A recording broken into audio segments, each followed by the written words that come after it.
banget ngurusin pekerjaan, makin mereka stres, makin orang-orang di rumah itu akan terkena dampaknya. Dan izin saya hari ini sharing, ternyata jika Bapak Ibu ingin keluar dari permasalahan di kondisi krisis ini, ada jalur gaib yang bisa kita tempuh. Saya mengatakannya jalur gaib ya. Ada jalur gaib yang bisa kita tempuh. Selain kita harus berikhtiar, belajar bagaimana untuk menyesuaikan bisnis plan kita, selain kita harus mengubah resolusi tahunan kita, mengganti strategi-strategi, koordinasi dengan tim, memangkas biaya, apapun yang kita lakukan dalam bisnis kita,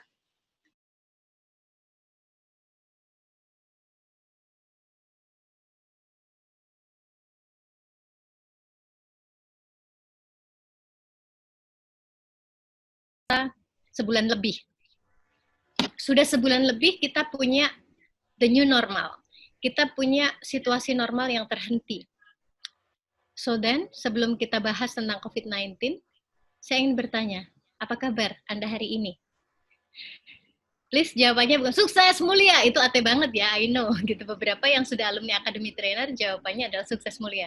Namun saya betul-betul ingin bertanya tulus, setelah 1 bulan lebih kita memiliki situasi yang berbeda. Setelah 1 bulan lebih kita memiliki rutinitas yang berbeda. Setelah 1 bulan lebih kita lebih banyak di rumah bersama keluarga kita. Apa kabar Anda hari ini? Apa yang Anda rasakan siang ini? Boleh sambil di chat, sambil saya akan baca reaksi Bapak Ibu, biar kami tahu bahwa teman-teman semuanya, Mas dan Mbak, ada di sini bersama saya. Oh, masih jawaban salam ya, waalaikumsalam. Apa kabar Anda? Oh, speechless, Abah Ifang. Wah, ini pakar parenting juga yang jawab ya. Masih diberikan kesehatan, happy juga, stres juga Mbak. Terima kasih Bu Rosida, Bu Septiana Rosida. Alhamdulillah khair, alhamdulillah baik. Ini Ustadz ini yang jawab ya. Gado-gado Mbak, but still happy, betul. Sehat plus mati gaya, aduh macam-macam ya, mulai hang. Aduh ada yang mulai hang nih. Oh Kak Rani ini ASN ya, sahabat kami yang juga petugas dinas kesehatan yang kami tahu ada di garda terdepan ini ya di masa seperti ini. Mulai jenuh. Ada yang makin kreatif, Masya Allah, Alhamdulillah. Menyenangkan sekaligus menegangkan. Mas Nando ini orang Surabaya ini selalu seru ya. Alhamdulillah, Pak Erwin bilang makin sering kumpul bareng keluarga. Thank you, survive, kata Mas Afi. Tetap jalan terus, kata udah fun-fun ini ya. Wah, Bang Fun-Fun. Alhamdulillah sehat, tapi agak sedih, khawatir. Ramadan tidak maksimal karena belum bisa ibadah di masjid. Campur aduk. Terima kasih. Wah, ada Pak Fajar ini, oh ini Om Bombastis ya. Kerjaan malah nambah. Alhamdulillah. Alhamdulillah, Bapak Ibu, Mas dan Mbak, Ayah Bunda, boleh saya sebut Ayah Bunda aja ya, walaupun dalam daftar peserta kemarin ada yang bilang saya masih mahasiswi gitu, masih belum menikah. Oke, biar memudahkan saya panggil Ayah Bunda aja. Ayah Bunda, thank you sudah menjawab pertanyaan saya tentang apa kabar Anda hari ini. Ini penting karena hari ini kita akan bicara tentang melayani sepenuh hati. Maka penting banget buat kita untuk tahu kabar hati kita sendiri. Sering kita bertanya pada orang, apa kabar, apa kabar? Namun ketika kita lupa bertanya tentang diri kita sendiri hari ini, well, yuk kita saat ini kita lakukan pit stop. Kita berhenti sejenak dari rutinitas, dari situasi yang berbeda, situasi normal yang baru.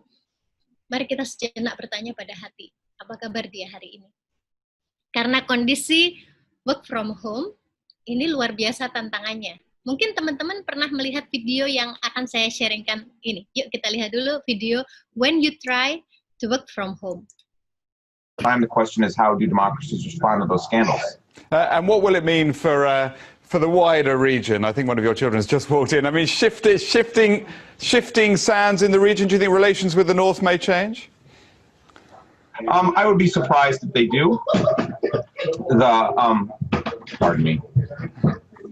That's right. My apologies. What's this going to mean for the region? My apologies.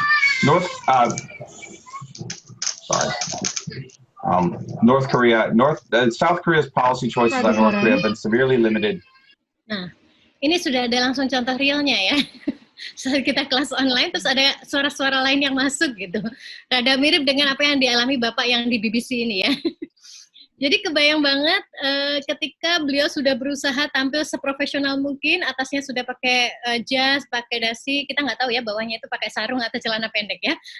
Tapi yang pasti atasnya kelihatan, mungkin banyak di antara kita yang melakukan hal yang sama. Yang penting dari pusar ke atas itu keren gitu. Bahkan belakangnya kayak yang saya lakukan ini bikin virtual background gitu. Padahal belakangnya aslinya kain doang. Tapi biar tampak seperti profesional maka diatur sedemikian rupa. Si bapak tadi pun juga berusaha menata bukunya karena dia sedang ngomongin apa ya tadi, ada South Korea, ada North Korea, ada tentang berbagai negara gitu. Nah, tapi ternyata di tengah-tengahnya tiba-tiba ada interupsi. Pertanyaan saya, wah, pada pakai virtual background ya. Thank you, Abang Fan. Pertanyaan saya, apa pendapat Anda tentang video yang barusan? Apa yang terlintas di benak Anda? Dari sudut pandang apapun itu, walaupun sekarang kita bicara tentang melayani keluarga dengan sepenuh hati, apa komentar, apa pendapat Anda tentang video yang barusan kita lihat? Silakan di chat box. Kasihan diseret gitu, bawahnya pakai sarung. Ada lagi? Malu, oke malu, sudah. Apalagi terus ditanyain pada nggak fokus tadi ya, ada pardon me, I do apologize, dan seterusnya. Realitas baru juga, oke.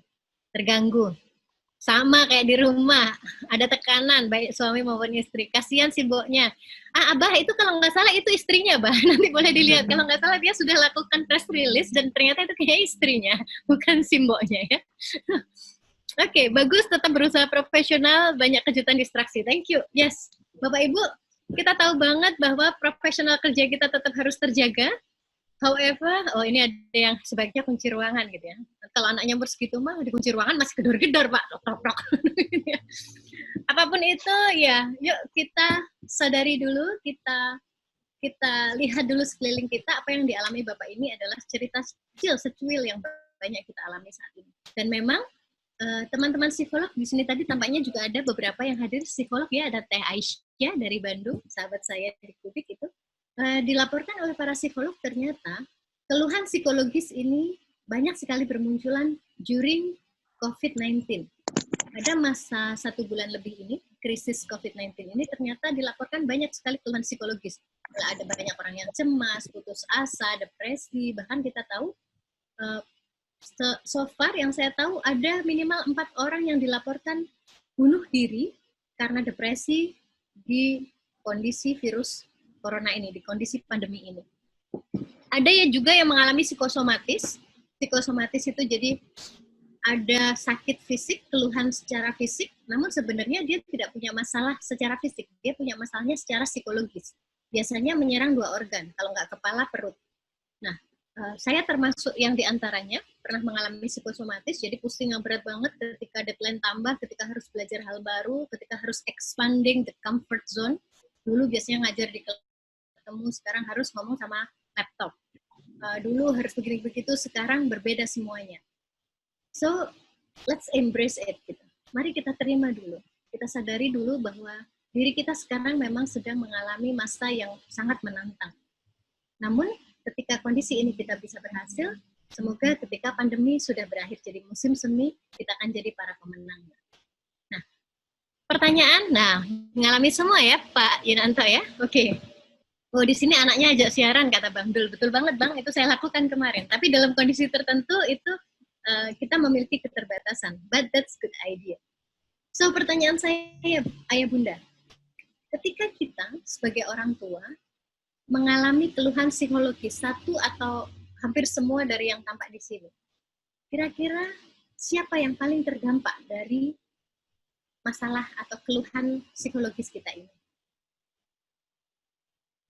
Siapakah? Boleh sambil di chat ya, anak-anak, anak dan pasangan, anak dan istri. Terima kasih, yes. Yang paling terdampak adalah mereka yang waktunya paling banyak bersama kita. Mereka yang dalam 24 jam itu paling banyak bersama kita. Kalau sekarang berarti adalah keluarga kita tercinta. Karena hampir 24 jam kita bersama dengan mereka. That is why Bapak Ibu, karena kita tahu bahwa kondisi psikologis kita yang bisa jadi sekarang ada keluhan karena memang kondisi di luar yang sedang tidak biasa karena krisis COVID-19 ini.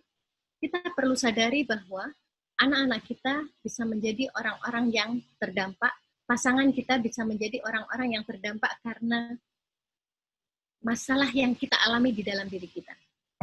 So that is why Bapak Ibu, hari ini saya tahu banyak dari kita itu yang stres karena urusan, bukan tentang urusan keluarga awalnya. Kebanyakan dari kita stres karena urusan pekerjaan. Betul ya? Karena salah satu dampak dari COVID-19 adalah ekonomi melemah. Secara global, perekonomian melemah.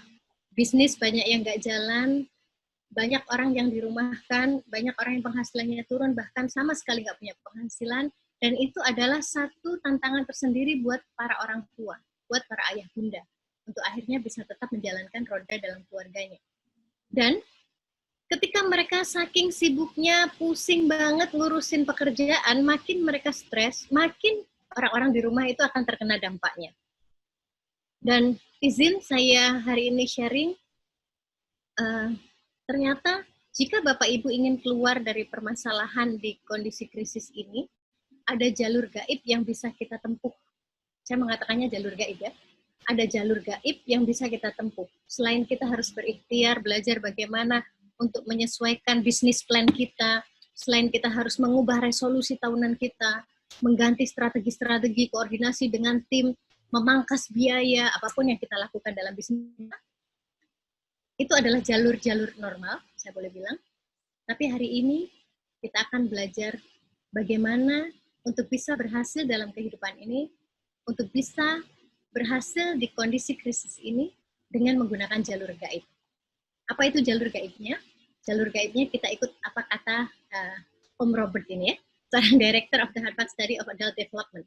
Dia mengatakan bahwa dari penelitian dia, akhirnya ditemukan orang-orang yang deserve the best, orang-orang yang dibayar paling mahal, orang-orang yang bernilai paling tinggi adalah mereka yang who lead the relationships, mereka yang sangat bergantung pada hubungan dengan with family, friends, and community.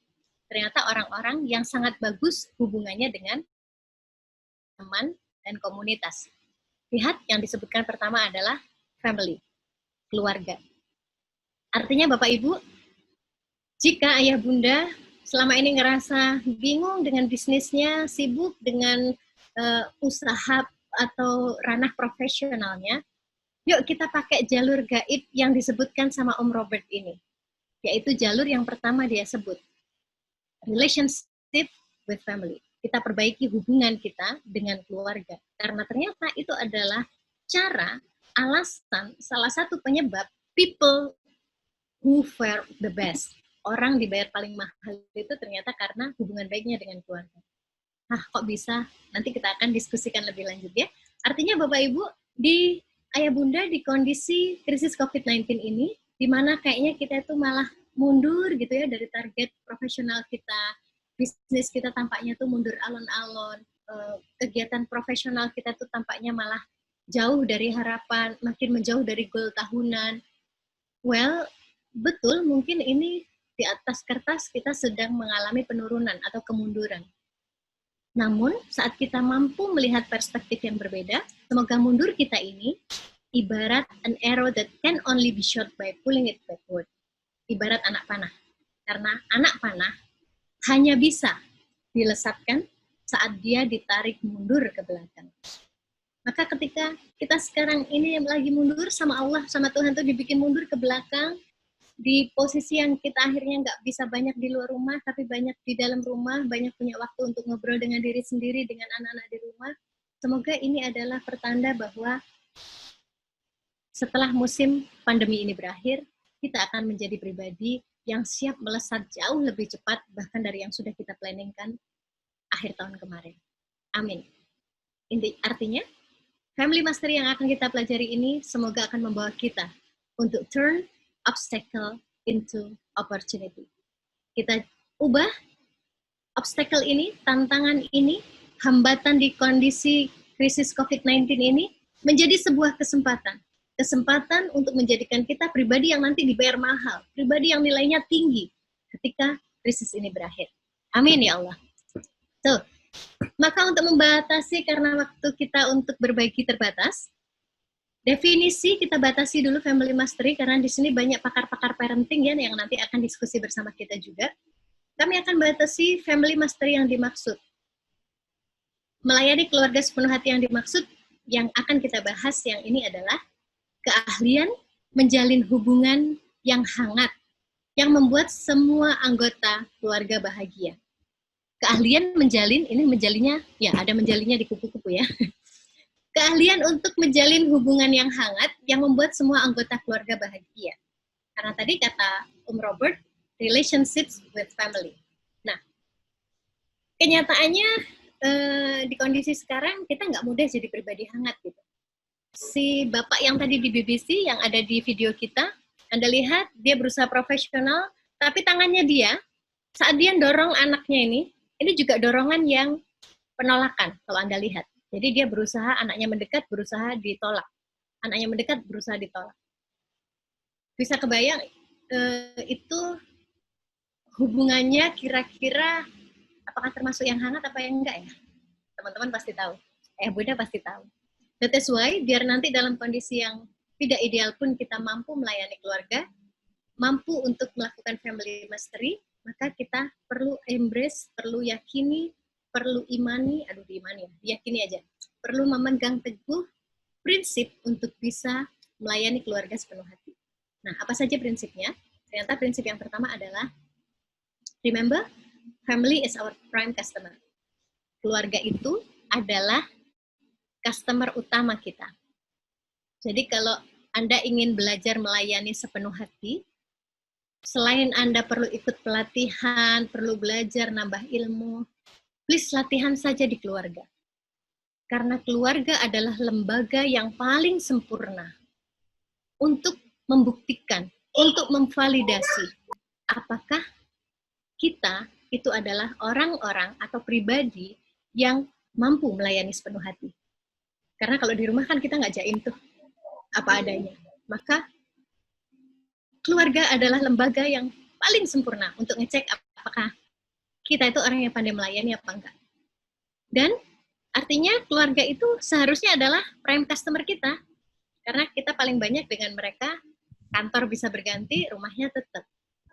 Bos bisa berganti, pasangannya insya Allah semoga tetap sampai jannah ya. Apapun itu, family is our prime customer. Mereka adalah customer utama kita. Mereka yang seharusnya perlu kita layani, kita jaga mereka, sama seperti yang agama yang kami anut, ada dalam Quran Surat At-Tahrim ayat 6, ini digunakan oleh semua ahli parenting yang berbasis agama yang sama dengan saya, yaitu qu anfusakum wa ahlikum nar. Wahai orang-orang beriman, peliharalah dirimu dan keluargamu dari api neraka. Sebenarnya panduan ini adalah SOP gitu, Standard Operational Procedure, yang turun langsung dari Tuhan, turun langsung dari Allah, bagi setiap orang tua untuk menjaga itu, menjaga dirinya dan anak-anaknya dari api neraka.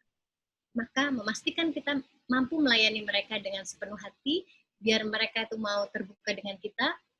Kalau di tempat kerja kan melayani sepenuh hati membuat customer itu loyal, balik lagi, mereka nggak akan ke tempat lain. Nah, kalau di rumah, membuat keluarga itu juga loyal, mereka nggak curhat ke orang lain, nggak curhat ke mantan, nggak curhat ke temennya yang mungkin itu belum tentu memberikan pengaruh yang baik untuk anak-anak kita, sehingga mereka akan selalu punya tempat yang tepat, tempat yang selalu paling tepat untuk kembali adalah di rumahnya, di tempat kita, loyal customer. So, pegang prinsip ini, family is our prime customer. Kita kelak yang akan dimintai pertanggungjawaban. Bagaimana anak-anak kita, pasangan kita berlaku selama di dunia. Karena baik buruknya mereka ternyata ada tanggung jawab kita di dalamnya, ada peran kita. Nah, terima kasih. Quran Surat At-Tahrim ayat 6, betul. Quran Surat ke-66 ayat 6. Dan prinsip yang kedua, Bapak Ibu, setelah kita tadi sampaikan bahwa family is prime customer, kita tahu keluarga ini adalah lembaga yang paling sempurna untuk ngetes kita itu termasuk pribadi yang mampu melayani atau tidak. Maka prinsip yang kedua, ini sesuai penelitian yang dilakukan oleh University of Carnegie Mellon USA, disebutkan bahwa ternyata mereka yang happy inside, yang happy di dalam rumahnya, yang kehidupan berumah tangganya itu bahagia, mereka cenderung lebih punya peluang yang besar untuk successful outside, untuk sukses di luar rumahnya. Artinya kehidupan profesionalnya biasanya jauh lebih sukses. Dan ini hasil research-nya. Orang-orang dengan pasangan yang mendukung cenderung menghadapi tantangan dengan lebih baik dan berhasil meraih kesuksesan.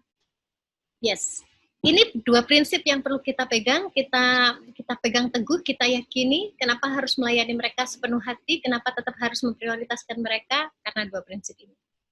Ketika prinsip sudah kita pegang, ketika prinsip sudah kita yakini, maka kita perlu batasi dulu definisi kita tadi sudah, maka kita perlu mengetahui, menguasai apa sih strateginya biar kita bisa melayani mereka dengan sepenuh hati. Biar kita master gitu. Master itu keahliannya keren. Family. Punya keahlian untuk menjalin hubungan yang baik di keluarga kita. Nah, ternyata strategi untuk melayani sepenuh hati keluarga itu rumusnya ada di 3 huruf, yaitu 3S. Nah, saya mau kasih teka-teki dulu nih buat ayah bunda nih yang menyimak. Kira-kira apa ya rumus atau strateginya melayani sepenuh hati keluarga kita yang itu singkatannya 3S. Boleh di-sharing kan di chat box? Senyum, sapa, salam. Terima kasih Abang Tony Fernandes. Ini kayaknya Bapak di customer service banget ya Pak. Oh, Abah Ibang. Abah Ivang bilang syukur, sabar, dan S1-nya. Oke, terima kasih, itu keren banget tuh kan. Akan muncul ilmu-ilmu baru di chatbox kita karena sumber ilmu bukan hanya ada yang di depan. Senyum, santun, salary. Saya curiga dengan Bunda Linda, ini kayaknya beliau satu komunitas dengan saya ya. Komunitasnya adalah komunitas kipas. Nah, tahu komunitas kipas, Ayah Bunda? Komunitas istri pemegang ATM suami. Makanya ngomongnya salary ya. Oke. Baik. Tuh, ada yang ketawa. So, terima kasih atas tebakannya. Ada yang salah satu yang sama. Saya izin share tentang 3S yang khusus, sangat aplikatif di kondisi krisis COVID-19 ini. Syukur, senyum, sabar. Terima kasih Kak Desi. Oke, S yang pertama ternyata belum tertebak di sana. S yang pertama ternyata adalah sorry. Sorry. So, strategi untuk bisa menjalin hubungan yang hangat dengan keluarga di kondisi, di situasi krisis seperti sekarang ini adalah mahirlah, ahlilah untuk say sorry. Untuk mengucap kata maaf.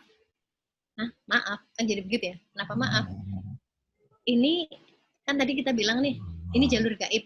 Saat kita berhasil di keluarga, maka insya Allah kita akan berhasil di luar sana.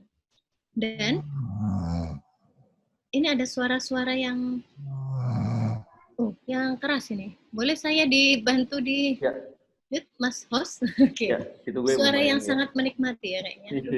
Saya ini belum menghipnotis padahal ya. Oke, sudah ada yang berangkat. Oke. So, how to say sorry? Kalau tadi kita bilang bahwa ini jalur gaib, kuasai atau jalin hubungan baik dengan keluarga, maka insya Allah nanti dalam kehidupan profesional kita akan lebih bahagia. Khusyuk ya tadi ya. How to say sorry, ini yang bilang Om Anthony Robbins. Ada yang sudah pernah ikut pelatihannya yang ada di sini? Nah, kalau saya ngefans dengan beliau, Anthony Robbins, Ron Kaufman, itu saya sering ikuti pelatihan-pelatihan via online ya, karena kalau kelas aslinya belum pernah ya di Indonesia.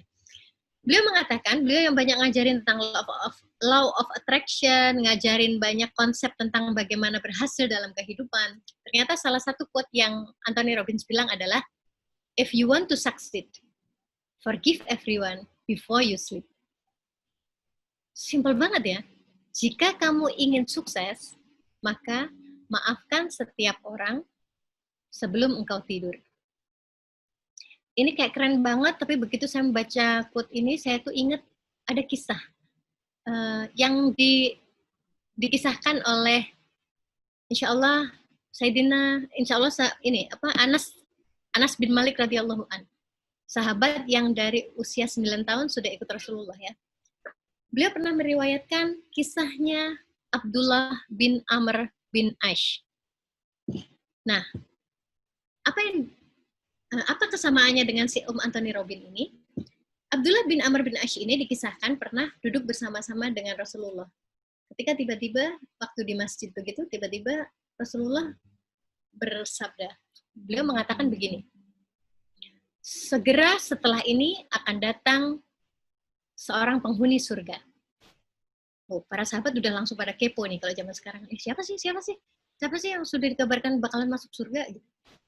Ternyata nggak lama kemudian, lewatlah di depan mereka seorang pemuda Ansor yang habis mengambil air wudhu, sehingga air wudhu itu masih ada di wajahnya, dan dia menunaikan sholat di masjid tersebut. Terima kasih. Ini kayaknya Mas Amin yang dari Semarang ya, Ustadz ini ya. Oke, betul. Sampai 3 kali. Beliau mengatakan, hari pertama mengatakan hal itu. Hari kedua beliau mengatakan hal yang sama. Segera setelah ini akan datang seorang penghuni surga. Sahabat pada kepo, ternyata, iya dia lagi. Pemuda Ansor yang kemarin. Sampai hari ketiga, Rasulullah mengatakan hal yang sama. Segera setelah ini akan datang seorang penghuni surga. Dan hari ketiga pun pemuda yang sama yang melewati para sahabat ini. Maka Abdullah bin Amr bin Ash ini penasaran banget.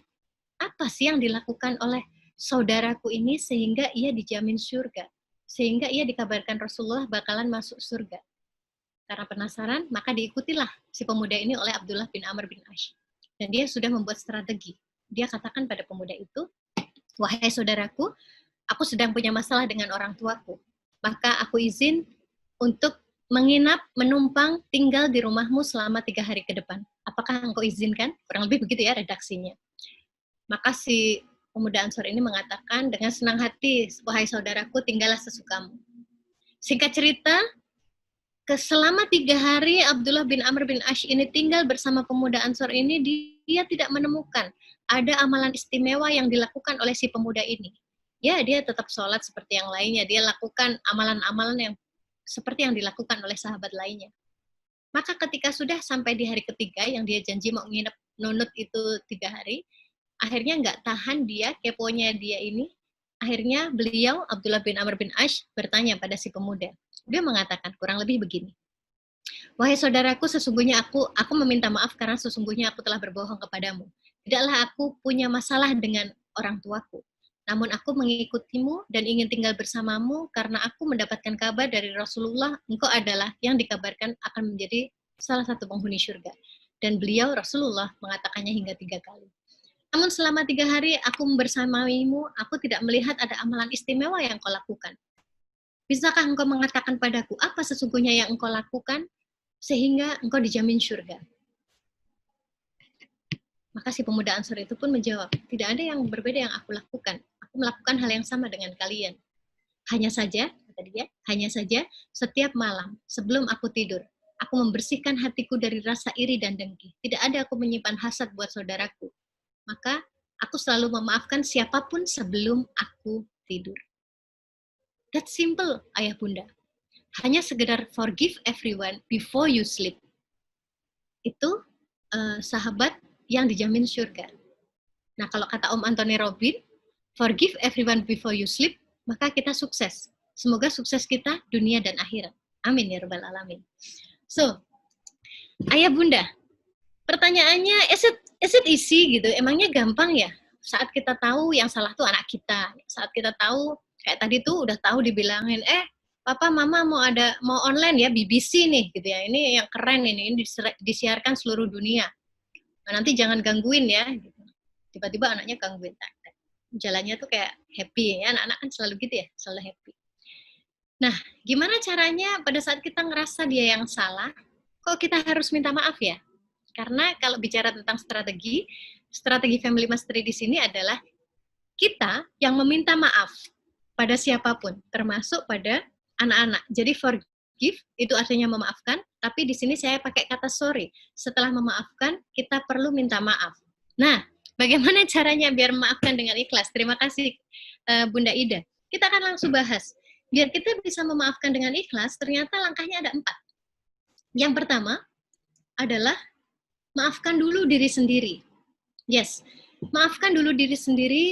Loh, kenapa maafkan? Ya karena maafkan diriku, aku telah memaafkan.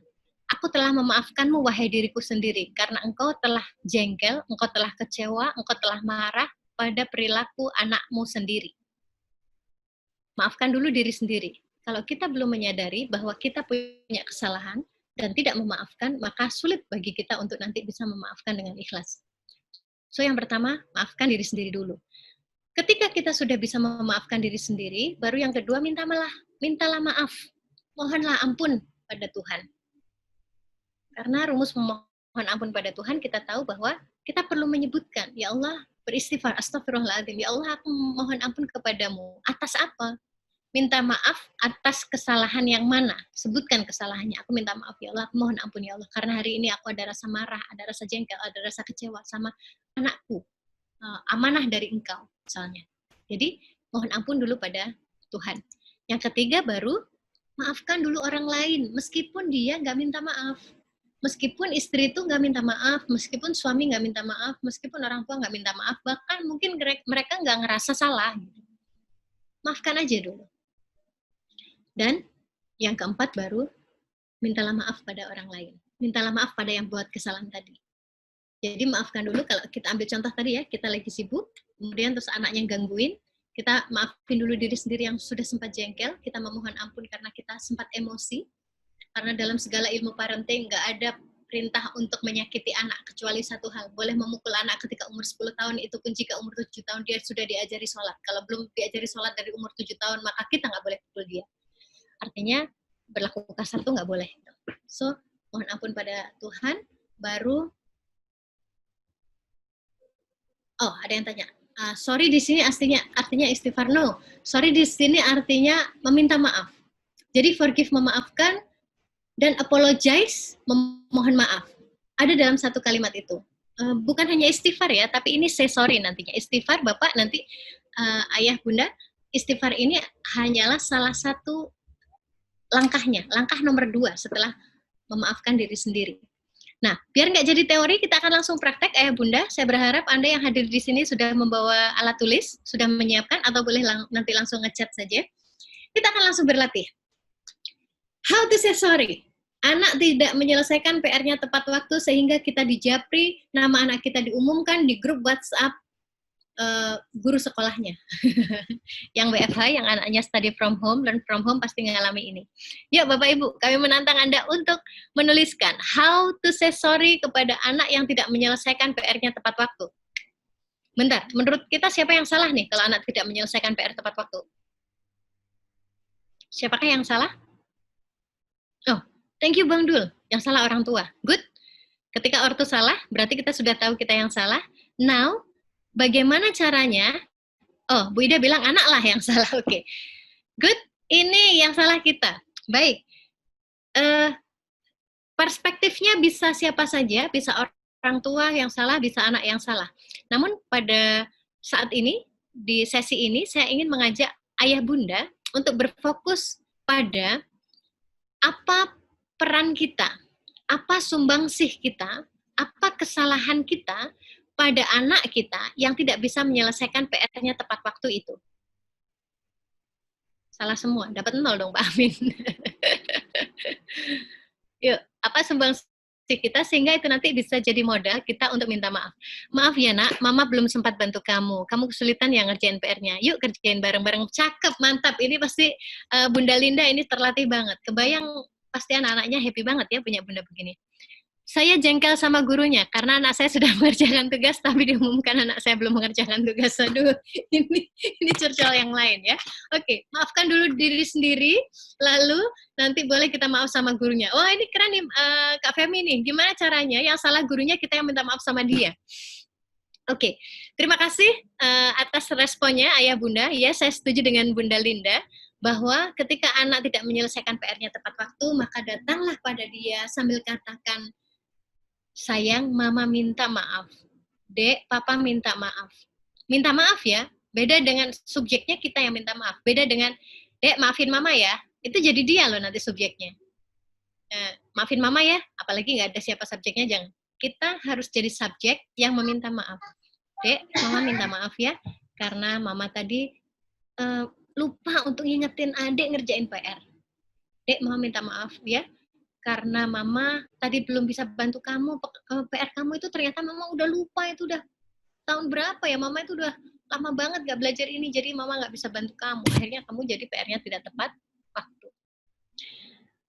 Maaf nak, kamu belum menyelesaikan tugas kamu. Ini keren.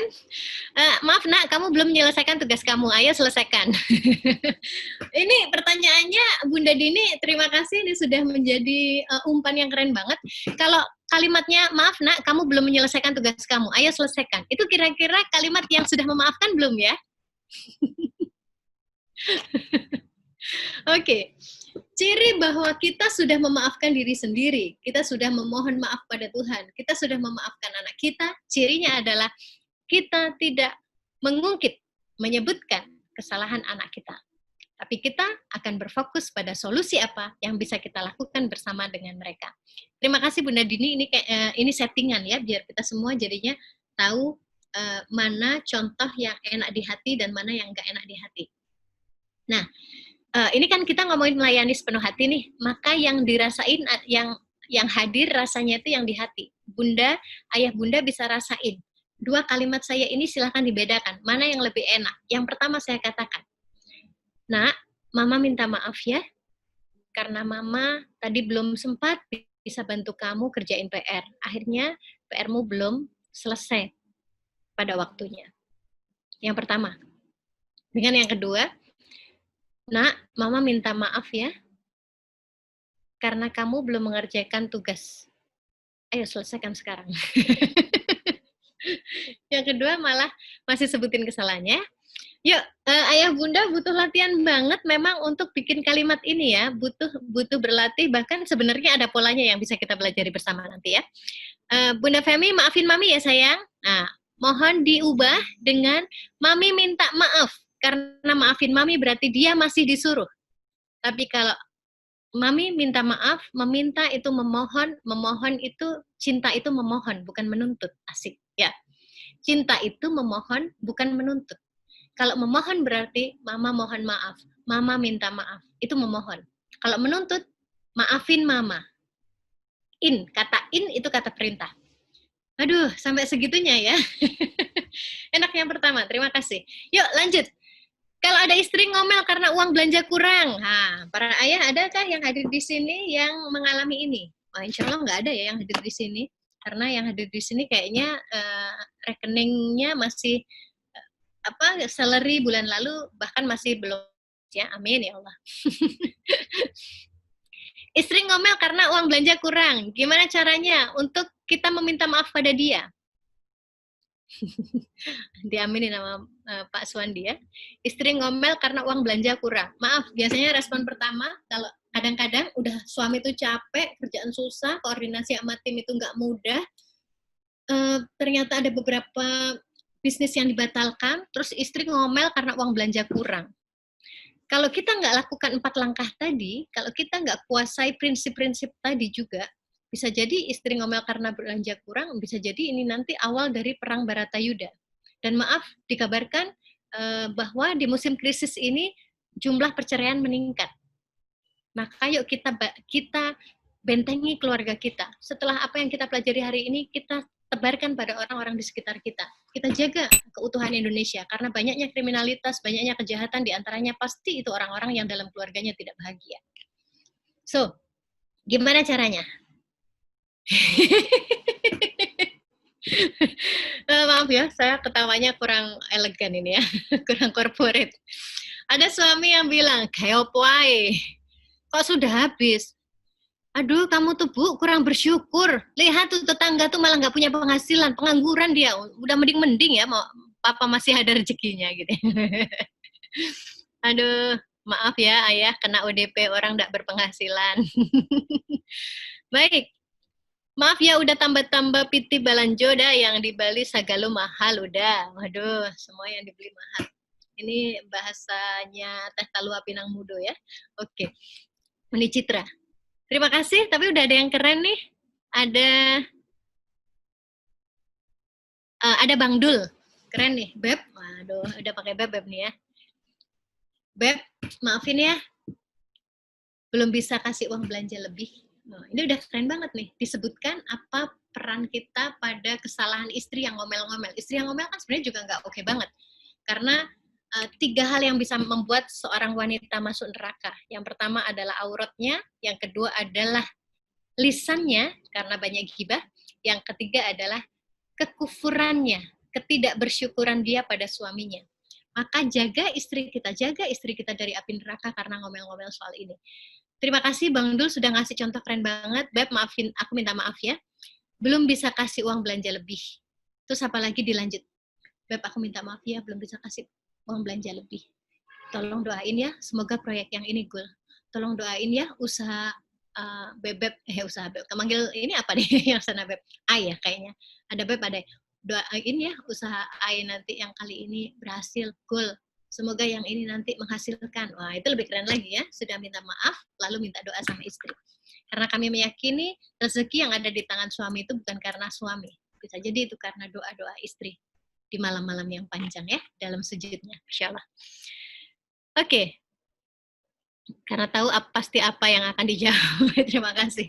Maaf Beb, belum akhir bulan ini malah kamu kekurangan uang belanja. Insya Allah kita kuatkan doa kepada yang punya rezeki sambil pegang tangannya lembut, asik.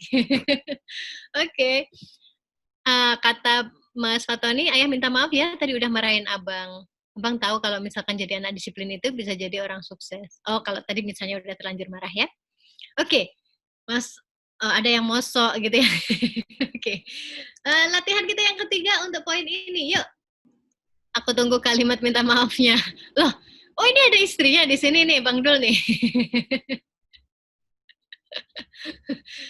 Suami bete karena tugas dari kantor. Apa nih kira-kira jawabannya Bapak Ibu, Ayah Bunda? Saya tertarik dengan kalimat istri masuk neraka karena 3 hal. Insya Allah itu betul, nanti boleh dicari ayatnya karena kita hari ini bukan kajian. Jadi itu selipan-selipan saja Bunda, nanti silakan dicari. 3 hal yang membuat istri masuk neraka. Kata istri, biarin aja kalau dideketin malah marah-marah. Oh, ini Bang Tony Fernandes lagi sama istrinya. Say sorry, katakan maaf. Yuk, mintalah maaf. How to say sorry kepada suami yang bete karena tugas kantor? Belum ada yang jawab? Nah, saya agak susah nih, karena suami saya juga jarang bete, asik. Oke, pernah juga sih bete. Maka biasanya yang saya lakukan adalah saya akan datangi dia, saya akan bilang, sayang, kayaknya, sabar ya, insya Allah lepas pandemi rezekinya dirapel, amin. Maaf udah, ayo Uni lanjut Uni Citra, maaf udah ya, maaf apanya nih? Setelah kata maaf, apa yang perlu dimaafkan? Maaf udah, diemin aja. Kata Bang Liza, diemin aja. Ya, betul. Didiemin dulu sampai waktu yang tepat, keren banget. Tapi setelah itu datangi dia sambil tetap minta maaf. Mami minta maaf ya, Pi. Apa yang bisa aku lakukan untuk hilangkan bete kamu? Ini sudah masuk ke langkah solusi. Dengarkan curhatnya. Jarang ya suami curhat, biasanya istri deh yang curhat. Ya, tapi ada juga bapak-bapak yang curhat. Mohon maaf ya, Say. Bapak bete karena tugas kantor. Insya Allah nggak akan bawa urusan kantor di rumah. Oh, ini kalau suaminya ya. Ini suaminya yang bete, istrinya yang disuruh minta maaf. Sayang, Bunda minta maaf ya, sudah betein sayangku. Loh, enggak. Om Bombastis, ini yang bete suaminya yang minta maaf istrinya. Terima kasih Bunda Dini. That's it. Saya dapat kalimatnya. Aku minta maaf ya. Aku belum bisa ringankan tugasmu.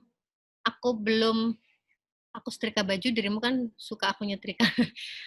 Aku minta maaf ya. Kayaknya lagi ada masalah yang berat ya di kantor ya. Lagi ada masalah ya. Aku minta maaf ya karena kayaknya aku belum bisa bantuin kamu. Atau langsung, kamu lagi ada masalah ya, minta maaf ya kalau aku belum bisa bantu. Atau kamu ada yang bisa aku bantu, apa yang bisa membuatmu lebih nyaman. Nah, apalagi ngomongnya gitu sambil bawa secangkir kopi plus selembar rindu, asik. Masya Allah, Bunda Sevita sayang, aku minta maaf ya gara-gara menafkahi aku, kamu harus ngerjakan tugas yang banyak dari kantor. Aduh, so sweet banget. Akhirnya suami diingetin, iya lo emang cari nafkah ya. Ini rada kontroversi ya, tapi oke. Maaf, nggak bisa bantuin kerjaannya. Aku bikin minuman anget ya, biar betenya. Ini suka. Ini Bunda Meta. Aduh, ini sultannya Madura ini ya, ada hadir. Selamat datang Bunda. Ini keren banget Bunda. Maaf ya, nggak bisa bantuin kerjaannya. Aku bikin minum aja ya, mau aku pijitin. Nah, ini asik banget. Oke. Terima kasih Ayah Bunda sudah berbagi.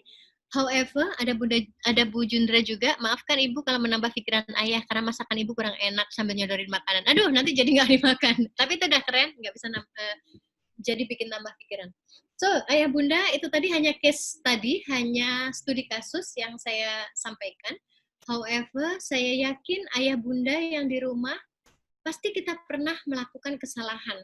Pasti kita pernah pada kondisi yang tidak ideal, yang menurut kita itu adalah anak kita yang salah, istri kita yang salah, suami kita yang salah. Padahal sesungguhnya ada sumbangsih kita, ada peran kita yang membuat orang-orang yang kita cintai, prime customer ini, akhirnya melakukan kesalahan. Jadi dia salah karena ada kesalahan dari peran kita. Maka di sesi ini, sebelum kita lanjut ke kunci yang kedua, S yang kedua, saya ingin Ayah Bunda tuliskan, boleh dalam kertas Ayah Bunda, boleh dituliskan di chat untuk mengeluarkan, ini healing ya, karena writing is healing. Menulis itu bisa menyembuhkan. Jika selama ini kita merasakan yang tadi keluhan-keluhan psikologis, yuk kita tuliskan. Apa sih kesalahan-kesalahan yang pernah kita lakukan yang nantinya harus kita minta maaf pada mereka. Silahkan tuliskan saja dulu, walaupun nanti Anda belum sempat untuk menyatakannya, insya Allah nanti energinya nyampe. Yuk, silahkan Ayah Bunda tuliskan. Apa saja kesalahan saya bisa pada anak, bisa pada suami atau istri, yang nantinya jika saya lakukan ini, saya katakan ini, maka insya Allah usai pandemi ini saya akan jadi pribadi yang nilainya jauh lebih tinggi. Yuk silahkan 1 menit. Apapun itu Ayah Bunda, apa yang barusan kita lakukan bersama adalah kita setengahnya sedang healing gitu. Kita sedang menyembuhkan diri sendiri, menyembuhkan luka kita sendiri. Jika kita ada tadi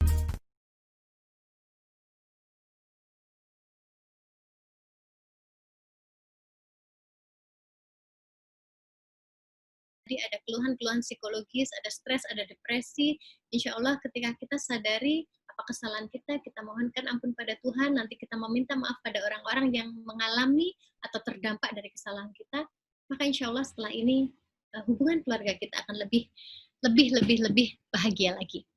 Bismillah, self healing ya itu. Oke, istilahnya boleh self healing. Sorry, strategi yang pertama. Kita masih punya 2 S, kita akan percepatnya karena waktu juga yang memisahkan kita. S yang kedua kira-kira apa? Tadi sudah ada yang disebut ya. Setelah sorry, S yang kedua adalah smile. Ya, simply smile.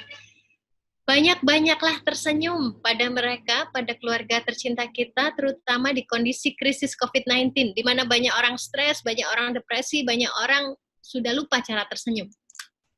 Kalau ngomongin smile ini, ya we know lah, smile is the curve that sets everything straight. Smile itu senyuman lengkungan yang bisa membuat masalah itu jadi lurus. Oke, everyone knows that. Kita juga tahu, kita memang diminta untuk senyumlah pada saudaramu. Saudara terdekat itu siapa ya? Yang di rumah. Please, jangan meremehkan kebaikan sedikit pun, meskipun hanya dengan wajah berseri dan wajah tersenyum. Wajah tersenyum itu ternyata kebaikan banget. Dan dibilang kalau dalam agama Islam ini sedekah. Padahal Allah sudah bilang sedekah itu niaganya sama Allah. Kalau kita sedekahnya ikhlas, pasti sama Allah itu diganti lebih banyak. Minimal 10 bisa sampai 700 kali. Oke, so pertanyaannya, apakah senyum dapat diartikan sebagai bentuk rasa syukur? Nah, ini kita akan pelajari dulu. Syukur ini hal yang berbeda. Kalau berbicara tentang senyum, ini simply menunjukkan, biar hubungannya hangat, simply tunjukkan perilaku senyum. Senyum itu yang tulus itu ada 3 titiknya, di area bibir, pipi, sama mata. Bibirnya orang yang tersenyum tulus ada rumusnya 227. Apa itu 227? 2 senti kanan, 2 senti kiri. Harus seimbang. Karena kalau nggak seimbang, ini menghina. Kalau nggak stroke ya. 2 senti kiri, 7-nya adalah 7 detik. Ditahan sedikit lebih lama, that is senyum yang tulus, area bibir. Kenapa 7 detik, Mama Yang? Karena kalau 7 menit kering, udah itu aja. So, 3 titik senyum. Bibir, kedua pipi, orang senyumnya ya senyum simetris. Thank you Bang Dul. Senyumnya harus simetris. Dan pipinya juga ketarik naik. Matanya biasanya mata orang tersenyum tulus itu adalah matanya menyipit dan alisnya sedikit ke bawah gini ya. itu adalah orang-orang yang senyumnya tulus. Karena kalau senyum tapi matanya belok, itu biasanya senyum selfie. Nah, gampang nggak sih Bapak Ibu senyum ke saudara, ke keluarga? Senyumin anak, senyumin suami, senyumin istri, gampang? Nah, ada senyum Pepsodent ini iklan ya. Gampang nggak? Receh ya. Tapi walaupun receh, semoga ilmu ini receh yang minimal recehnya dinar gitu, kepingan emas gitu. Recehnya dolar. Gampang dan gratis kata Bang Dul. Pertanyaannya, senyumlah, tantangannya ini nih. Senyumlah di saat paling berat untuk tersenyum. Now the question is, apakah kita sadari, apakah ayah bunda kenali, ada momen-momen, ada masa-masa dalam satu hari, itu tuh yang paling menantang, paling berat buat kita untuk tersenyum. Yuk, silakan sharing. Kapan saat terberat Anda untuk tersenyum? Boleh langsung dituliskan di chat. Kalau saya, paling berat untuk tersenyum adalah pagi hari. Saat saya buru-buru mau kerja, terus harus nyiapin punya suami, harus nyiapin bajunya, masang pangkatnya, anak juga harusnya makan, dan seterusnya, itu saat-saat paling menantang untuk tersenyum. So, Mbak Ipang bangun tidur, susah senyumnya kapan? Oke. Yuk, silakan ditulis di chat box, Ayah Bunda. Karena how to smile untuk membangun hubungan yang baik adalah tersenyum di saat yang paling berat untuk tersenyum. Saya dapat ilmu ini dari Bunda Dini Sumaryanti, pakar parenting Islami. Nanti boleh ya follow beliau ya. Terus untuk senyum keren banget ya. Thank you Abang Nizar. Pas lagi sibuk dan serius ngerjakan sesuatu, biasanya sampai lupa senyum. Sampai ditanya sama pasangan, apa-apa? Ntar, apa lagi? Kok apal ya? Iya mantan. Mantan begitu. Dalam kondisi capek dan jenuh, kalau capek, terburu-buru dan PMS, pas lagi makan, saat WFH terlalu lama, susah senyum, pulang kantor kalau lagi ada masalah, apalagi Uni Citra ini nurse ya, jadi yang dari rumah sakit yang dengan segala resikonya ya. Oh, halo BW, ada Bang Wirzal ini selalu komennya tuh selalu menyegarkan gitu ya. Kalau lagi tidur nggak tahu senyum atau enggak. Thank you. Kalau lagi sebel atau lagi ada masalah, masa suruh senyum susah banget. Terima kasih Bu Ida. Saat kerjaan banyak, anak rewel dan suami ngajakin buru-buru. Thank you. Yang penting pada saat ini ayah bunda sudah bisa mengenali diri, mengenali momen apa yang paling berat untuk tersenyum. Silahkan dikunci karena masing-masing dari kita berbeda momen terberatnya. Tapi ketika Anda tadi sudah menuliskan, Anda sudah maju satu langkah untuk bisa tersenyum di kondisi terberat. Kenapa? Karena Anda sadari, oh ternyata gue tuh ya kalau lagi serius, lagi banyak kerjaan, gue tuh susah senyum. Maka saat Anda ingat, gue lagi serius, padahal diminta untuk banyak senyum. Maka saat Anda serius, silakan langsung pakai 3 titik senyum. Gini, awalnya memang aneh gitu. Mama, halo sayang, iya ada yang bisa dibantu? Nah, ini aja, ini dulu aja. Papa, kok baru pulang? Main terus. Enggak ya, belakangnya jangan gitu ya, berarti lagi kesel sama suami, kalau lihat anak-anak berdebat atau berantem. Nah, ayah bunda terima kasih sudah sharing, maka now ilmu itu tidak akan bisa mengubah hidupmu, kata Babeh Jamil. Kata guru kita di Academy Trainer, Pak Jamil Azaini. Ilmu tidak akan bisa mengubah hidupmu, tapi action berdasarkan ilmu yang akan mengubah hidupmu. Maka kita sudah punya ilmunya nih. Kalau mau hubungannya hangat sama keluarga, setelah sorry, smile. Smile-nya itu bukan yang receh. Smile-nya itu bukan saat biasa, tapi smile-nya adalah pada saat terberat. Karena dalam heart service ya, intinya dalam pelayanan, dalam hospitality, disebutkan bahwa the true test of hospitality is when you face a customer having problem. The true test sebenarnya apakah Anda itu orang yang ramah, yang mampu melayani sepenuh hati atau enggak, adalah saat Anda sedang menghadapi customer yang punya masalah, dan Anda sendiri juga sedang bermasalah. Maka saat Anda punya masalah, jika Anda belum bisa senyum, maka belum lulus sensor ya, belum lulus ujian. Ujian untuk pribadi yang melayani sepenuh hati. Dan balik lagi, keluarga adalah lembaga yang paling sempurna untuk ngetes apakah Anda pribadi yang melayani atau tidak. Yes, Penasaran S yang ketiga apa ya? Nah, ini Pak Sugeng ini sudah ikut kayaknya sekelas semalam ya. Ayo Pak Sugeng silakan. S ketiga apa ya? Setelah kita bicara sorry, lalu kita sudah smile, S yang ketiga, S yang ketiga ternyata adalah silent.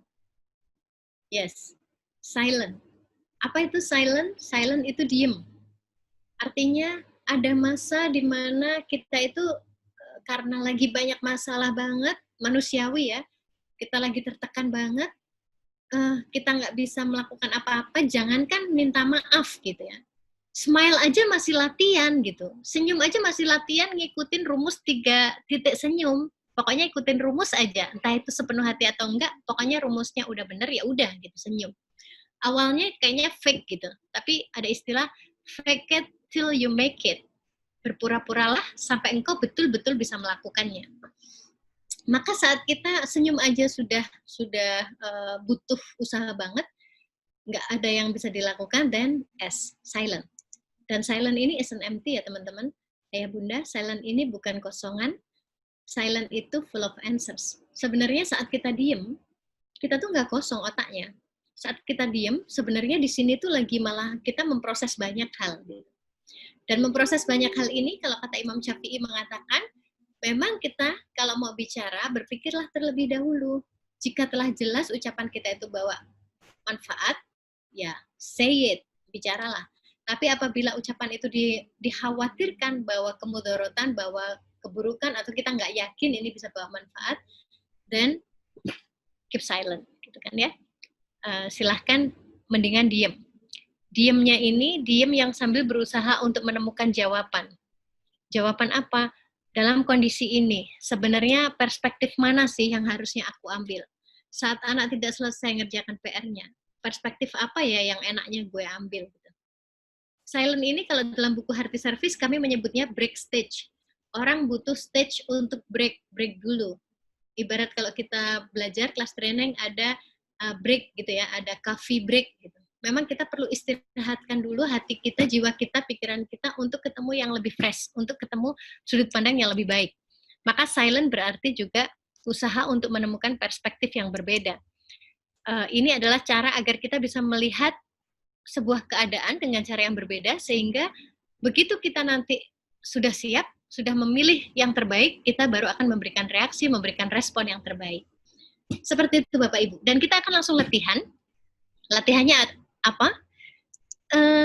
Yang pertama, ini bukan tentang minta maaf ya, ini tentang kita diem, tapi kita temukan sudut pandang terbaik, sehingga perspektif terbaik, sehingga nanti kita, walaupun kita nggak ucapkan apa, tapi kita berikan respon yang paling baik. Misalnya nih, pasangan atau suami itu sibuk online terus, PFH sih, di rumah sih, tapi itu hampir nggak ada waktu gitu sama keluarga, gitu, karena dia online terus. Apa perspektif berbeda yang bisa kita temukan saat kita silent? Saya akan berikan Anda waktu untuk silent untuk 3 hal ini. Anak mabar terus karena di rumah main bareng terus sama temennya. Atau yang ini, istri main band di dapur. Ngerjain kerjaannya sih tapi kelontang-klonteng. Yuk silakan di chat. Anda boleh pilih untuk bereaksi dari kondisi yang mana saja. Yuk. Apa yang Bunda Dini tuliskan, anak mabar itu main bareng ya, main bareng sama teman-temannya gitu. Terus kita bayangin nantinya biar jadi penghafal Quran. Ini matching nggak sih? Ini seru untuk dibahas ya. Karena pastikan perspektif yang kita ambil adalah perspektif yang masih ngeling, masih berhubungan, bukan yang terlalu jauh, bukan yang kita tuh jadi mimpi kosong gitu. Namun kita perspektif yang memang kita ambil dari fakta, yang nantinya itu bisa memberikan kita respon yang positif. Misalnya, ketika suami sibuk online terus, nah ini kejadian banget, online terus gitu. Udah di depan mata, di meja makan, nasi sudah saya ambilkan, tapi ternyata masih pegang HP, dan wajahnya gini banget. Itu saya tahu, kalau kayak gitu pasti komandannya lagi merintahin sesuatu yang dia tuh lagi nggak nyaman gitu. Maka dalam kondisi seperti itu, daripada saya, kok nggak dimakan sih? Nah, daripada kayak gitu ya, respon itu respon nggak oke. Apalagi terus, online terus, HP terus, itu juga nggak banget. Ini ini hafal karena mantan ya. Every master was once a disaster ya. Setiap orang yang ahli itu dulunya juga musibah gitu buat orang sekitarnya. Selama kita belajar, insya Allah kita bisa jadi master. So, yang saya lakukan, ketika saya melihat suami sibuk online terus, perspektif yang saya hadirkan adalah, Masya Allah, suamiku saat kondisi yang harusnya dia menunaikan hak tubuhnya untuk makan, ternyata dia masih fokus untuk urusan kerjaan. Yang itu adalah usaha dia untuk menafkahi aku, istrinya, untuk menafkahi kami, anak-anaknya. Pengorbanan dia begitu luar biasa, sampai jam makannya dia korbankan demi urusan pekerjaan. Yang pekerjaan itu adalah untuk menafkahi aku dan anak-anakku. Bapak Ibu, kalau saya pakai perspektif itu, how do you feel? Ketika kita ngomongnya dari dalam hati, sampainya juga ke hati. Maka ketika kita betul-betul sudah bisa mengambil perspektif yang baru, perspektif yang pas, maka reaksi kita, saya pernah nuliskan di status Facebook saya, ketika saya melihat suami pegang HP terus di meja makan, saya memilih reaksi untuk menyuapkan makanan ke mulutnya. Jadi dia sibuk, sayang, akhirnya dia makan juga. Akhirnya dia makan, tapi kita nyuapinya ya yang tulus ya, jangan, nih makan, jangan ya. Yang betul-betul yang tulus, yang sepenuh hati sebagai bentuk dukungan, maaf ya aku tidak bisa membantu untuk menyelesaikan pekerjaanmu gitu dalam hati. Saat itu ada saat dimana pasangan kita tuh nggak butuh kita ngomong apapun karena dia tuh lagi penuh gitu. Maka silent, tapi silent-nya itu harus full of answers gitu. Kita udah tahu jawabannya dan kita berikan reaksi, respon, bantuan terbaik sehingga anggota keluarga kita merasa kita tuh melayani mereka sepenuh hati. Suapkan makanan. Kalau di situ anak mabar terus, saya izin kasih perspektif saya, bisa jadi ayah bunda punya perspektif yang berbeda yang keren-keren banget. Ketika saya ngeliat anak saya mabar terus, apalagi udah pakai headset terus ketawa gitu. Paling saya deketin dia, dalam hati saya gini, apalagi nih yang anak yang di pondok ya, di pesantren ya, saya hanya gini, alhamdulillah, akhirnya anakku masih bisa main bareng teman-temannya. Itu teman-teman lamanya dia loh, karena teman-teman pondoknya banyak kan juga nggak main bareng gitu, nggak suka main gitu. Nah, dia bisa menjalin hubungan baik dengan teman-teman lamanya, dia bisa nyambung lagi dengan teman-teman SMP-nya, karena dia sekarang SMA di pondok. Maka saat dia main bareng, berarti anakku ini tahu bagaimana membahagiakan hatinya di kondisi krisis COVID-19. Tapi nggak berhenti di situ. Ketika kita tahu ini kok sampai jam sholat dia kok masih asik ya, maka biasanya saya akan deketin dia. Saya akan lihat, apaan sih? Lihat, dia akan lihat. Sayang, ini udah duhur, sudah sholat? Mau sholatnya jam berapa tuh? Nah, mau dianggap berapa nanti sholat? Gitu. Mau jarum panjang dianggap berapa sholatnya? Nah, saya gitu. Jadi ketika di dalam hati ini kita tahu ada perspektif yang positif, maka kita deketin anak itu betul-betul tulus memang mau membantu dia. Bantu dia selamat dari api neraka. Jangan sampai mabar ini nak, ini melalaikanmu dari tugas utamamu. Gitu. Istri main band di dapur. Terima kasih tadi sudah dijawab. Kalau ada urusan kayak gini, saya tahu banget ketika saya ngambil apa, seret gitu kan, kadang capek gitu. Seringkali suami itu yang akan datang, lalu tiba-tiba bantuin. Saya bersyukur, saya tuh jadi ahli pelayanan bukan karena saya tuh ahli melayani banget. Bukan, saya jadi trainer pelayanan karena saya belajar banyak dari pasangan saya yang mengajari bagaimana melayani dengan sepenuh hati. Jadi, kadang-kadang omongannya nggak yang romantis, bunga juga enggak, ulang tahun sering lupa. Tapi ternyata ketika dia tahu saya lelah, langsung mau dikasih minyak, gitu. Langsung dikasih minyak. Biar apa? Biar fit lagi badannya. Itu contoh-contoh silent yang itu adalah menemukan perspektif yang berbeda.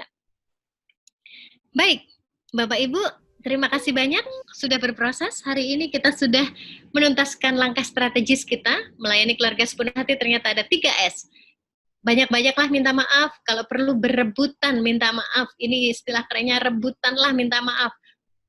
Semoga kita bisa jadi orang yang pertama meminta maaf. Siapapun yang salah, kita yang minta maaf. Dan nanti lihat, ketika yang salah itu sebenarnya hitungan manusia yang salah adalah pasangan kita, namun kita duluan yang minta maaf, insya Allah Allah akan lembutkan hatinya, untuk akhirnya juga minta maaf lagi. Dan kalau mau lebih powerful lagi, minta maafnya di jam-jam yang maaf itu akan mengantarkan kita pada derajat tertinggi. Jam berapa itu?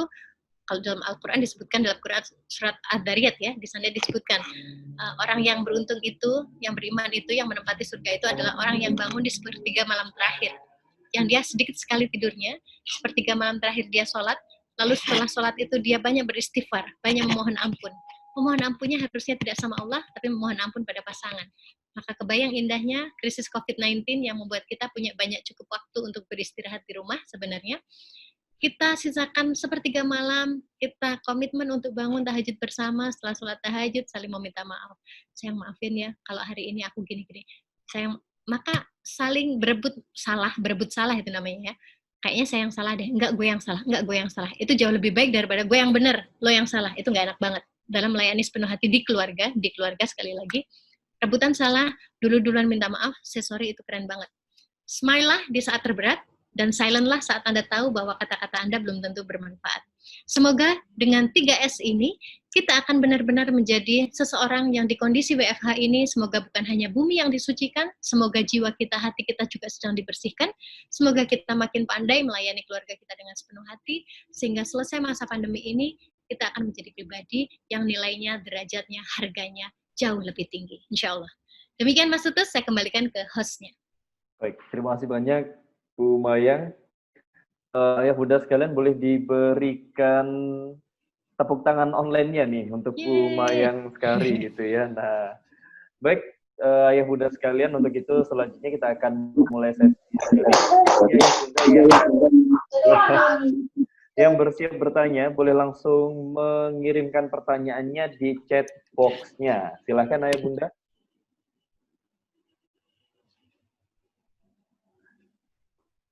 Jadi ini ada dari seluruh penjuru Indonesia ya. Nah, ini sudah ada.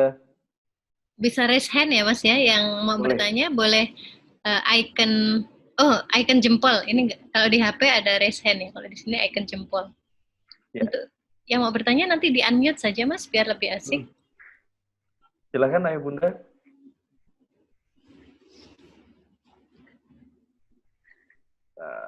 Kayak tadi sempat ada yang Jazakallah khair, Om Izzah, Pak Erwin, Masya Allah. Terima kasih, semoga bermanfaat. Oh, boleh chat saja, boleh? Boleh, silakan. Boleh chat saja.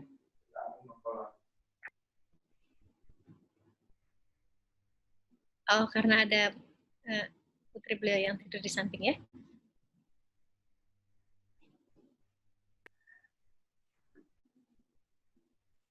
Silakan Ayah Bunda.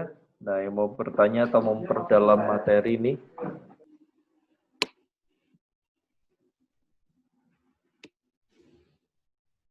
Nah, ini sudah ada pertanyaan Bu Mayang dari Pak Wawan Wahyudin. Selama ini mungkin anak sudah tahu brand kami sebagai orang tua. Nah, bagaimana caranya mengubah image tersebut? Image-nya? Sehingga perubahan cara mendidik menjadi sesuai dengan materi. Nah, silakan Bu Mayang. Yes, terima kasih. Pak Wawan, ya, saya izin share, dan saya sudah meminta izin pada suami saya yang pernah mengalami ini, terutama bapak-bapak ya biasanya ya, bapak-bapak itu biasanya butuh waktu, kebanyakan ya, nggak semua.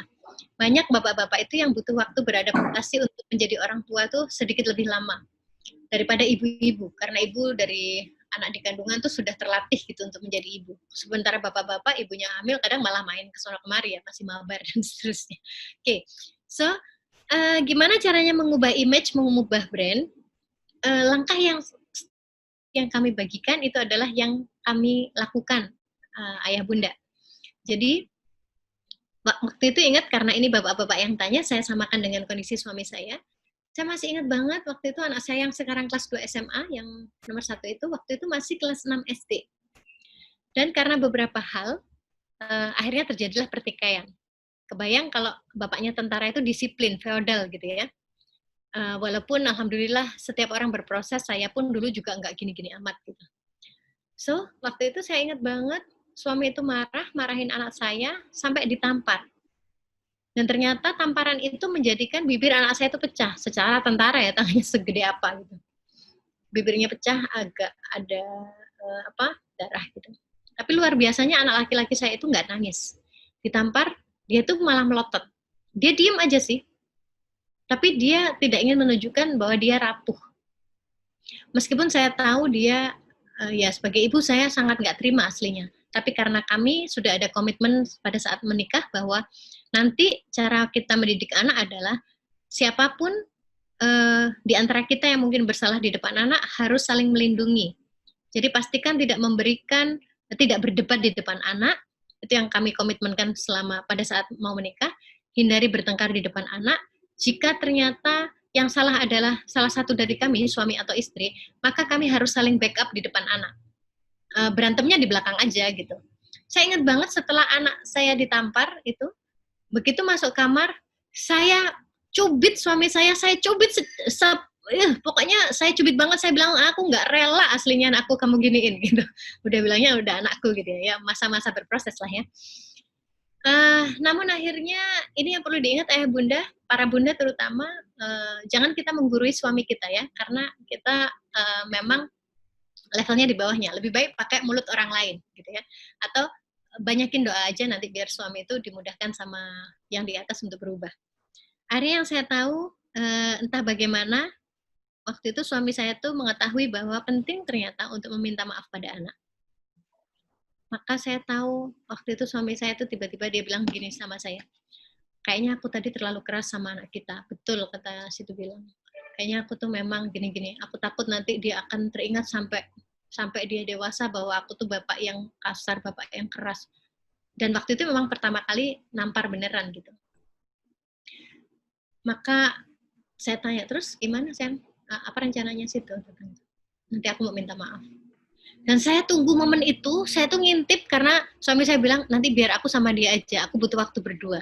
Saya kepoin banget, dia itu ada di depan kamar gitu, jadi pintu kamar tuh saya buka dikit, saya tuh ngintip banget. Dan suami saya, anak saya tuh pertamanya cuek gitu ya, terus dideketin, dirangkul gini, kayak temennya gitu. Terus ada omongan pokoknya, papa minta maaf, papa tidak berniat begini begitu, apalah. Setelah itu, setelah memang minta maafnya tulus, tiba-tiba anak saya nangis. Anak saya, laki-laki yang jago karate itu, yang dipukul papanya sampai berdarah itu nggak nangis. Justru pada saat sama papanya dirangkul, papanya meminta maaf, justru saat itu dia malah menangis. Akhirnya mereka berdua berpelukan. Menurut saya itu adalah salah satu momen yang paling indah. Momen paling indah. Yang akhirnya setelah itu, hubungan keduanya itu luar biasa baiknya.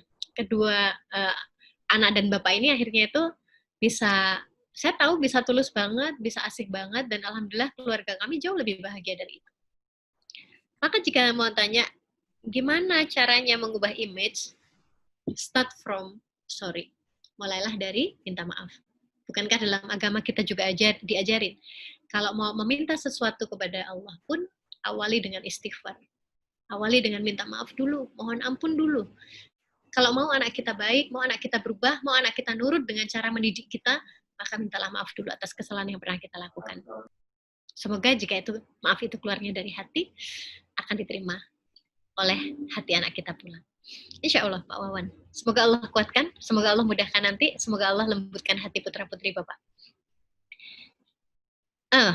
Ada Bu Ida, ilmunya simple, prakteknya dimulai dari mana ya yang paling simple? Yes, from sorry. Makanya strategi yang pertama adalah sorry. Saya lakukan tahun 2012, Bu Ida. Saya itu jadi orang tua yang ngegas banget dulu tuh. Itu karena saya belum lihat ada sinetron Hidayahmu atau Azab Ilahi itu bahwa jenazah tertimpa tabung gas karena dalam hidup sering ngomongnya ngegas gitu ya. Nggak ada ya. So, yang saya alami setelah saya belajar tahun 2012, belajar dari Academy Trainer. Di Academy Trainer kita tahu ya, kita tuh bukan hanya diajarin skill, tapi kita tuh diajarin value dalam hidup. Maka ketika pulang, saya belajar tentang komunikasi, saya belajar tentang banyak hal. Yang saya lakukan pertama adalah, I say sorry. Saya meminta maaf, I do apologize sama anak saya. Saya katakan pada dia, sayang mama tuh habis belajar tentang ilmu ini. Ternyata mama tahu selama ini mama tuh ada salahnya sama kamu, gini. Apa sih, Ma? Gini, kakak, menurut kakak mama itu galak nggak sih? Banget, Ma. Itu jawaban anak saya. Betulan anak saya bilang gitu, banget. Banget itu bahasa Jawa artinya sangat. Masa sih, Kak? Iya kan mama dikit-dikit marah, kata dia. Nah, tuh anak berperilaku gitu tuh nyontoh, karena orang tuanya juga sering ngegas gitu. Maka setelah itu saya katakan, oke, Mama minta maaf. Mama memang waktu itu belum punya ilmu, tapi insya Allah sayang, Mama mulai sekarang akan mengubah diri Mama. Mama akan mengubah, ingatkan Mama untuk kalau bicara sama kakak, bicara yang lembut. Ingatkan Mama untuk tidak membentak. Ingatkan Mama untuk tidak melotot. Kamu bisa bantu Mama untuk berubah, sayang? Nah, kita yang meminta tolong sama dia. Seolah anak kita lah nanti yang akan jadi supervisor kita, gitu. Yang akan jadi mandor kita. But then, apa yang Anda tahu? Yang terjadi kemudian adalah, betul, kadang-kadang saya lupa. Katanya Mama nggak ini, astagfirullah, Mama minta maaf ya sayang, Mama minta maaf ya sayang. Lama-lama, akhirnya kita berubah. Memang tidak mudah, Stephen R. Covey mengatakan butuh 21 hari untuk memiliki kebiasaan baru. Kalau dalam agama kita butuh minimal 40 hari atau 30 hari ya, kalau training Ramadan itu kan 30 hari. Minimal 30 hari, paling keren 40 hari, istiqomah melakukan hal yang sama, maka saat itu kita akan menjadi pribadi yang baru. Smile pun tadi juga begitu ya, maka awali dari maaf, usahakan dengan smile yang pas, smile yang kita itu tahu ini masa terberat, kita tetap bisa senyum, dan usahakan juga silent di saat Anda nggak perlu ngomong. Duh, terus kalau perlu ngomong gimana? Ya better nyanyi aja atau ngaji aja, dikeluarin suaranya, biar nanti keinginan untuk ngomongnya itu tercapai, ya. Tapi bukan ngomong yang ngomong. Semoga itu, Bu Ida, jadi start from saying sorry, katakan kita belajar ilmu baru, kasih tahu orang-orang di rumah kita mau berubah. Ibarat gini, selama ini kita jalannya lurus, terus kita tiba-tiba mau belok nih, kita tahu oh ada yang baru nih, ada ilmu yang baru yang harus kita aplikasikan dalam hidup. Ibarat kita naik kendaraan pertama arahnya ke barat, terus kita mau belok ke utara. So kita harus rating dong, kita harus hidupin lampu sein dong. Nah, sein itu buat apa? Biar kanan kiri kita, depan belakang kita itu nggak sampai tabrakan, nggak sampai nabrak. Nah, nyalakan sen ini sama dengan memberitahu orang-orang sekitar kita, halo, aku mau berubah loh, aku mau belok ke sana loh. Jadi tolong nanti bantu aku ya, ingatkan aku ya, itu saja. Insya Allah itu. Ilmu yang didapat sore ini boleh di-share, insya Allah boleh. Nanti dari pihak Academy Trainer akan memberikan PDF-nya ya. Bagi ayah bunda para trainer di sini yang ingin berbagi dan mau PPT-nya nanti boleh japri ya. Insya Allah ini ilmu yang bagus banget, boleh di-share, boleh Anda perkaya dengan gaya Anda sendiri ya. Ya, baik. Terima kasih banyak Bu Maeng Sari. Ini tampaknya masih banyak pertanyaan-pertanyaan yang masuk. Nanti Bu Maeng berkenan lewat Instagram gitu, boleh ya Bu Maeng ya? Berteman di Instagram. Boleh. Boleh ya. Dan juga karena pada sore hari ini kami tadi juga meminta maaf ayah bunda sekalian, tadi kita mulai tidak sesuai jadwal dan juga kita sudah lewat dari jadwal, tapi semoga mendapatkan ilmu yang bermanfaat untuk kita semua, dan juga terima kasih ayah bunda atas sharing-sharing yang luar biasa sekali ya di kolom chat box. Dan juga ya bunda sekalian, nanti ayah bunda bisa langsung mendapatkan materinya itu dengan mengetik link bit.ly yang akan saya share di chat box berikut ini. Jadi ayah bunda bisa copy paste itu yang barusan saya kirimkan. Mas Tutus, ini ada yang Bunda Septania yang belum terjawab ini. Kita scroll up, bagaimana mengkondisikan silent, tapi ada inner child yang agak mengganggu Bu, bagaimana tipsnya? Boleh. Ini keren banget ketika Bunda Septania ini sudah menyadari silent, tapi di dalamnya ada gangguan nih. Good, memang semua proses personal development, semua proses perbaikan diri, itu diawali dari starting point-nya dari kenali diri, sadari diri. Ketika Anda sudah sadari, seperti yang tadi kami ajak ayah bunda lakukan, senyum, paling susah kapan? Itu kenali diri, sadari diri. Kalau sudah kenal, sudah sadar, maka kita nanti akan lebih waspada. Waspada apa? Gue kalau silent ini seringkali ada ini yang mengganggu. Begitu tahu ini mengganggu, buang. Begitu ini mengganggu, buang. Caranya begitu, Bun. Ngomongnya gampang ya, tapi insya Allah akan ada kekuatan yang Allah kirimkan ketika kita memang betul-betul niatnya adalah untuk menghidupkan At-Tahrim ayat 6. Insya Allah. Mas, ini banyak banget pertanyaan. Kayaknya sayang kalau nggak dijawab. Di antara 3 strategi itu, poin pertama yang paling sulit, terutama suami. Gimana ya cara bilang ke suami, suka masih ngegas gitu, terutama ke anak, dan gengsi banget mau minta maaf duluan. Terima kasih, semoga ini menjawab semua pertanyaannya, yang lainnya. Karena ini salah satu akarnya. Ya bunda, seringkali kita tuh sibuk, bingung, mau memperbaiki orang lain. which is itu di luar kendali kita.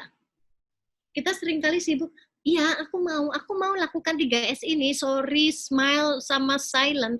Tapi masalahnya suamiku tuh nggak gitu.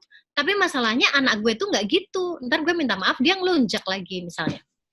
Nah, ayah bunda, please, kalau berbicara tentang self-development, bicara tentang family mastery, ingat bahwa betul itu keluarga kita, amanah yang dititipkan Allah ke kita, namun ingat mereka tidak ada dalam kendali kita. Mereka bukan ada di bawah kontrol kita. Kita tidak bisa mengontrol mulut suami yang ngegas. Kita nggak bisa mengontrol anak yang nggak nurut. Kita nggak bisa mengontrol pasangan yang begini, anak yang begitu. Kita nggak bisa mengontrol itu. Maka fokuslah pada apa yang ada dalam kendali kita. Fokuslah pada apa yang bisa kita kontrol. Apa itu? Pikiran kita, perasaan kita, perilaku kita, ucapan kita. Kita hanya berfokus saja pada itu dulu.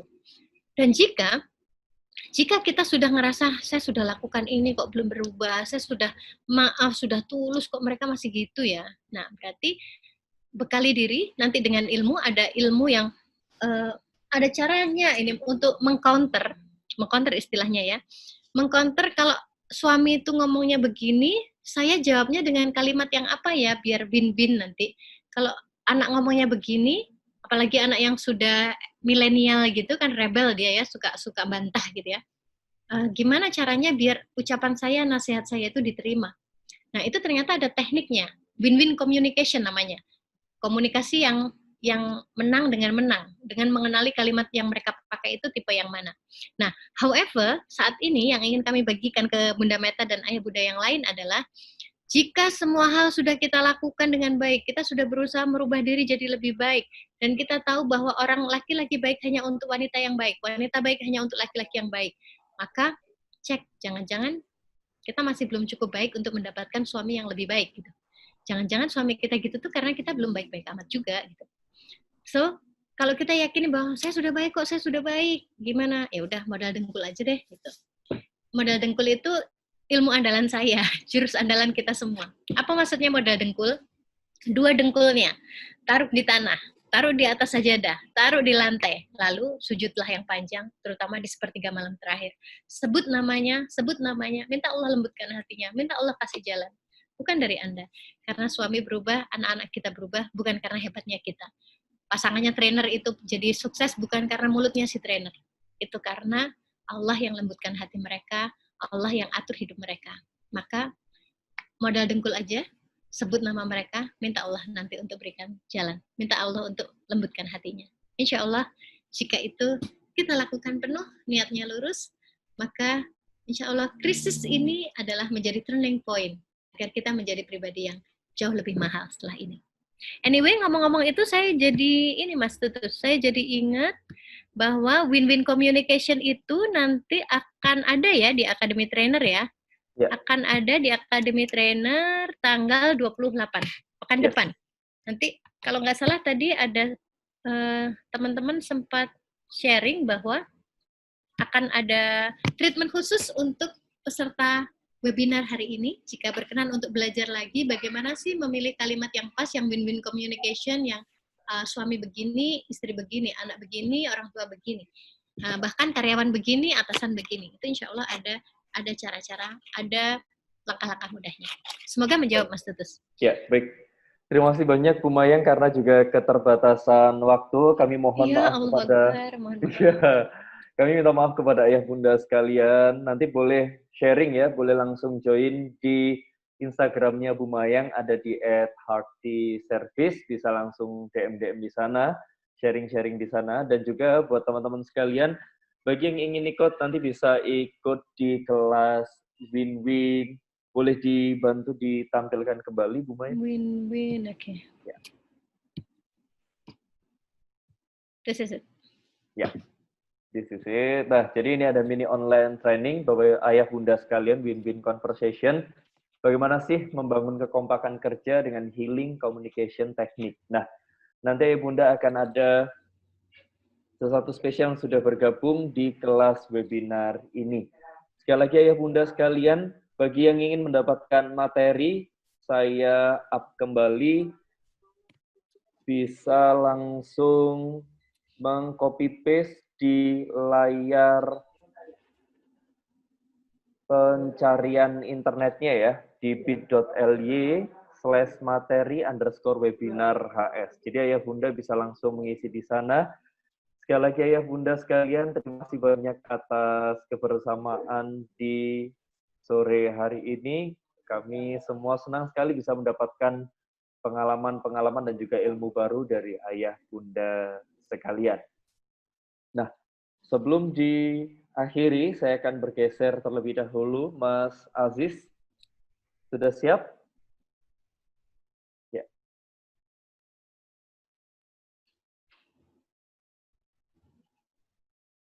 Ya. Halo Mas Aziz. Halo Mas. Oke, baik. Boleh ditambahkan informasi berikutnya Mas Aziz? Atau sudah cukup? Sudah cukup Mas. Baik, sudah cukup. Baik, terima kasih banyak Ayah Bunda sekalian. Kita akan bertemu kembali. Pastikan Ayah Bunda nge-follow Instagramnya @academytrainer. Kita bertemu kembali di lain kesempatan Ayah Bunda. Wassalamualaikum warahmatullahi wabarakatuh. Waalaikumsalam warahmatullahi wabarakatuh. Terima kasih banyak atas kerendahan hatinya belajar bersama Ayah Bunda. Terima kasih Mbak Mayang. Sama, ada Bunda Meta, ada Bu Umroh, Masya Allah ini. Salam dan satu hari. Ada salam satu hati MPM ini ya, Kang Teorinya Rubas. apa? Tekniknya bagaimana? Masya Allah, ada Pak Raihan. Terakhir, Kayaknya kita foto-foto bersama nih, ada Bang Arfa. pesan terakhir. Terus kayaknya perlu foto bersama dulu ya. Terima kasih Mbak Mayang ilmunya. Sama-sama Bapak. Ini mana nih Pak Sugeng. Boleh dinyalakan videonya biar kita bisa take picture bersama. Karena nih ini di mobil mulu siapa ini ya. Ayo Ayah Bunda, yuk kita nyalakan videonya biar kita bisa foto bersama. Ada teman, ada Bunda Desi, Ibu Linda. Oh, ada Dokter Vivi Parenting. Masya Allah. Selamat datang, Dok. Dan tadi nyimak ternyata nyempil. Ini pakar parenting juga nih. Hanya ahli-ahli berkumpul ya. Yuk, saya ambil slide pertama dulu. Slide pertama dulu yang belum menyala. Ini ada Ayah Adi Siswanto, Mbak Rani nyupirnya Pak hati-hati. Alfaji, Bunda Servita, sama Bunda Linda yang belum nyala. Irfan juga belum nyala videonya. Oke. Seadanya aja ya. Senyum dulu ya Bunda. 1, 2. Senyum dulu 1, 2. Nah, oke. Yang halaman kedua ada Bunda Femi, Bunda Najmi yang belum nyala, Dokter Vivi. Ada beberapa yang belum nyala videonya. Kang Rubas ini. Ya, wah Dokter Vivi sudah nyalakan videonya loh Dok. Kayaknya masih ngambil mukena dulu ya. Boleh kasih senyum terbaik dong. 1, 2. Kang Rubas serem. Aduh, ayam ini ya dari kampung itu ya. Terima kasih banyak. Sampai ketemu di agenda berikutnya. Boleh saling follow. Saya share akun Instagram saya Satu @servo. di Cianjur. Cianjur Mas. Karena yang di itu dianggapnya Bekasi, yang mana? Terima kasih Bunda Agni. Sama-sama, Bunda Desi. Ini diamanilah, hati-hati di jalan itu sambil nyetir itu, Masya Allah.